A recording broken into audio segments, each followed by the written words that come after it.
Félix Houphouët-Boigny a légué plusieurs héritages à la Côte d'Ivoire, dont le lac aux Caïmans à Yamoussoukro. Ce lac était l'une des principales attractions touristiques de la ville. Visiter le lac et offrir à manger aux Caïmans était une étape presque obligatoire pour les visiteurs de la capitale politique. Mais ce lac n'a plus le même attrait aujourd'hui. Que devient cette attraction touristique? La réponse dans ce reportage de Pierre Dipomela. Un crocodile hors du lac. Difficile de le ramener dans son gîte malgré l'insistance du maître des lieux. Agacé par les coups de bâton, le reptile finit par céder. Bienvenue au lac de crocodile de Yamoussoukro, où ce type de scène est devenu banal par sa récurrence.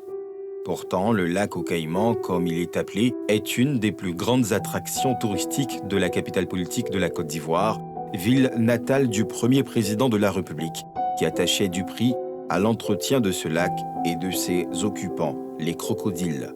Aujourd'hui, le lac a perdu de sa superbe, dévoré de toutes parts par les nénuphars et jacinthes d'eau. Les blocs de béton qui ceinturent le lac s'affaissent.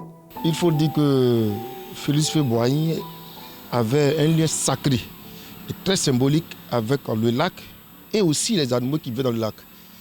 Donc lui-même, il venait en personne leur donner de quoi à manger, il leur donnait de la viande, il leur donnait des poulets. Et après la mort de Félix Houphouët-Boigny, il faut dire que les lacs sont délaissés. Ils sont délaissés, comme vous le constatez, les lacs ne sont plus nettoyés, on ne donne plus de quoi à manger aux Caïmans.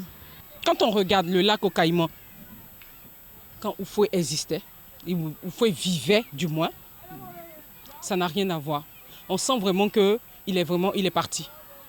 Ça fait pitié. Personne ne s'en occupe. C'est triste, quoi. Je pense que le vieux doit se retourner dans sa tombe. Moi, ça me fait peur. Parce que le lac, de l'autre côté, j'ai vu, il y a, je sais pas, la dalle là, qui est tombée. Les crocodiles peuvent sortir. Il y a une école tout juste à côté. Souvent, même quand il pleut, les crocodiles sautent. C'est un danger pour les enfants, pour la population, pour nous tous. Je vois que vraiment les autorités sont en train d'ignorer le lac de Yamoussoukro. Ils sont en train d'ignorer les lacs. Ce n'est plus considéré. Or, ça fait partie de la beauté de la ville. Donc c'est ça, vraiment nous ne sommes pas trop contents pour ça. Bon, Dieu merci, le président a fait beaucoup pour le goudron, l'électricité et autres. Mais vraiment, c'est les lacs là, ça ne va pas. Il faut qu'on revoie ça. Il faut qu'on revoie le côté des lacs.